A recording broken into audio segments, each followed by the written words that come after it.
Assalamualaikum warahmatullahi wabarakatuh. Saya Resti Indagraini, NIM F1 F11 947.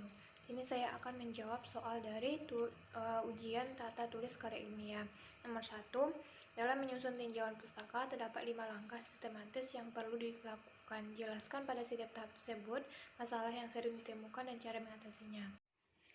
Ada 5 langkah sistematis dalam menyusun tinjauan pustaka. Yang pertama, cari literatur yang relevan. Nah, dalam mencari literatur masih banyak ditemukan kesalahan-kesalahan dari reviewer atau si pencari literatur. Misalnya, dalam literatur tersebut tidak adanya kaitan atau kesesuaian dari informasi yang didapat di literatur dengan topik atau masalah yang diangkat dalam penelitian. Selain itu, tidak ditemukannya latar belakang yang luas serta informasi yang ada hubungannya dengan masalah yang akan diteliti, sehingga peneliti atau reviewer tersebut tidak memiliki gambaran dan fakta-fakta yang akan menjadi pengembangan dalam penelitiannya. Nah, untuk solusinya itu sendiri, dalam mencari literatur yang relevan, harus membaca keseluruhan dari literatur yang didapat terlebih dahulu, sehingga menjadi pengembangan atau penguatan dalam penelitian yang akan dilakukan dengan melakukan evaluasi dari setiap literatur yang didapat. Selain itu, peneliti jangan hanya menggunakan 1 atau 2 sumber saja, karena semakin banyak literatur yang digunakan dalam menyusun tinjauan pustaka dapat menjadi pengembangan dari peneliti ini, sehingga dapat menjadi informasi peneliti untuk mencari solusi dari permasalahan yang akan diteliti. Nah, yang kedua ada evaluasi sumber. Adapun tujuan dari langkah kedua ini yaitu agar sumber yang kita gunakan terhindar dari informasi hoaks, berita propaganda, dan opini yang bias. Nah, dalam mencari informasi yang tepat ada beberapa kriteria. Yang pertama itu ada otoritas, di mana kita mengidentifikasi orang yang ada di balik literatur yang kita baca dengan cara mengecek emailnya atau serta melihat akhir domain, sehingga kita mengetahui jenis organisasi ataupun perusahaan yang terlibat dalam literatur tersebut. Nah, yang kedua ada kebaharuan, melakukan cross-check dan apakah sumber literatur yang kita pakai masih berlaku seiring dengan perkembangan zaman serta pembaharuan data-data dan fakta-fakta. Nah, di mana sumber yang bagus menunjukkan dan menginfokan dengan jelas waktu dan informasi yang dilampirkan. Selanjutnya ada objektivitas, di mana dalam sumber yang kita pakai, kita tidak boleh hanya terpaku dalam satu sumber saja. Kita juga dapat mencari sumber lain, sehingga dapat melihat perbandingan dari sumber-sumber tersebut sesuai dengan topik yang diinginkan. Sehingga dalam penelitian selanjutnya, kita dapat melakukan evaluasi. Nah, yang selanjutnya ada akurasi, yaitu dalam menentukan sumber, kita harus teliti untuk melihat informasi yang ada di dalamnya, apakah informasi tersebut disampaikan dengan tepat, original, dan dapat dipercaya. Nah, dari sumber tersebut kita dapat melihat keprofesionalan si penulis baik dalam penulisan kata dan penyusunan kalimat serta bahasa yang digunakan. Nah, sumber yang bagus itu adalah sumber yang telah melewati masa atau proses editing, di mana prosedur yang digunakan pun sesuai dengan apa yang telah diteliti. Selanjutnya ada relevan, yaitu sumber yang relevan dengan topik atau masalah apa yang akan kita teliti, sehingga tidak mengalami simpang siur antara tinjauan pustaka yang ditulis dengan topik yang akan atau yang diangkat dalam penelitian ini. Nah, adapun masalah yang ditemui dalam langkah ini yaitu mengambil sumber literatur tanpa memilih mana yang dapat menjadi pijakan atau fondasi penelitian, sehingga tidak memperoleh kerangka pikir yang akan menjadi pengembangan dalam tahapan penelitiannya.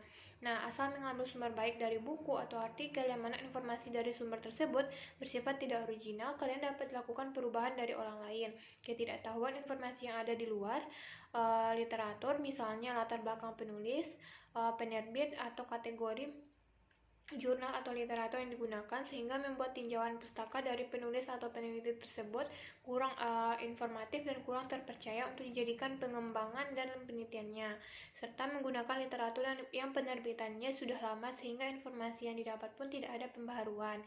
Nah, adapun solusinya seperti yang saya katakan tadi, mengumpulkan berbagai sumber yang dapat dipercaya, misalnya menggunakan jurnal yang telah terakreditasi internasional atau jurnal Sinta 1-6 dan jurnal internasional lainnya, sehingga peneliti dapat memahami penelitian-penelitian terdahulu atau sebelumnya, lalu dapat mengkaitkannya dengan penelitian yang diangkatnya, sehingga membuat penelitiannya semakin kredibel dan dapat dipertanggungjawabkan. Selain itu, mencari tahu latar belakang penulis seperti pendidikannya dan mengenal lebih dekat instansi penerbit dari literatur, sehingga kita dapat mengetahui kualitas dari literatur yang kita pakai. Langkah selanjutnya itu identifikasi tema, debat, dan kesenjangan atau disebut juga dengan gap. Nah, masalah yang ditemui dalam langkah ini yaitu ditemukannya kebersamaan tema atau masalah yang telah diteliti sebelumnya dengan tema atau masalah yang diangkat di dalam penelitian ini. Nah, penelitiannya dapat dianggap plagiat karena mengangkat kembali apa yang telah diuji atau apa yang telah diteliti sebelumnya. Nah, adapun solusi dari permasalahan ini yaitu dengan cara menganalisis terlebih dahulu secara kritis tentang apa yang sudah dijawab atau ditentukan gap atau kesenjangan yang belum diteliti dan beri batasan yang agar tidak terlalu melebar dalam informasi serta permasalahan penelitiannya. Nah, selanjutnya itu mencari kata kunci terlebih dahulu dalam setiap sumber yang ditemukan. Nah, di situ kita dapat mengelompokkan sesuai dengan pembahasan setiap literatur tersebut. Nah, di sisi lain kita juga dapat membandingkan. Nah, dari kesenjangan ini dapat kita lihat perbedaannya, yaitu misalnya dari literatur yang ditulis oleh Riana 2019 dengan judul penelitiannya yaitu uji efektivitas analgetik ekstrak etanol 70% pada daun subang-subang terhadap mincit yang diinduksi ke reagennya.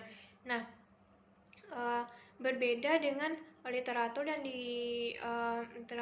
ditulis oleh Sutisna 2020, di mana judul penelitiannya yaitu uji efektivitas analgetik ekstrak etanol 10% daun subang-subang terhadap mincit yang diinduksi ke reagennya.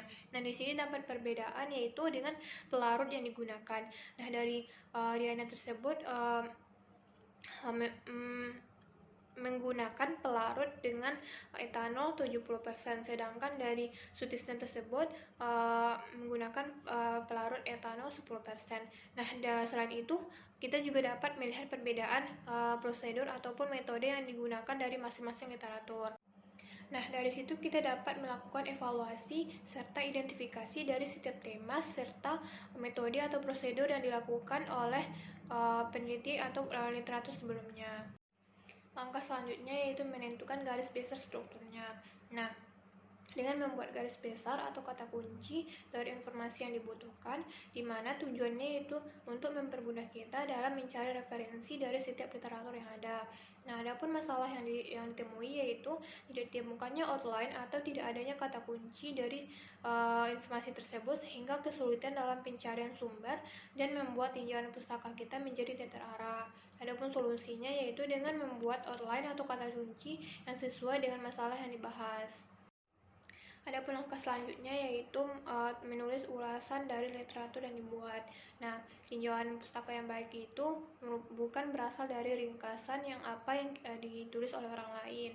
Namun di sini kita dapat mengembangkan literatur tersebut dengan menggunakan gaya bahasa kita sendiri, tetapi tidak boleh keluar dari maksud dan bahasa yang diinformasikan dalam literatur tersebut. Nah, selain itu kita juga dapat melakukan evaluasi kritis sehingga dapat memperoleh gambaran yang jelas dengan topik atau masalah yang kita angkat. Adapun masalah yang timbul yaitu biasanya menulis keseluruhan atau copy paste dari literatur yang didapat sehingga dinyatakan plagiat dan menyebabkan tidak adanya pengembangan dari literatur tersebut. Nah, selain itu masih ditemukannya kesalahan dalam penulisan dari tinjauan pustaka itu sendiri, serta masih banyaknya ditemukan bahasa yang tidak baku dalam penulisan. Adapun solusinya yaitu menulis ulasan atau review dari literatur penelitian tersebut dari literatur penelitian sebelumnya sesuai dengan struktur yang telah ditentukan dengan menggunakan bahasa sendiri serta penulisan yang baku dan tetap mencantumkan catatan kaki dari literatur tersebut serta memperhatikan kaidah penulisan yang baik dan benar. Nah, selain itu, kita juga tidak boleh menambahkan atau mengurangi informasi yang ada di literatur tersebut.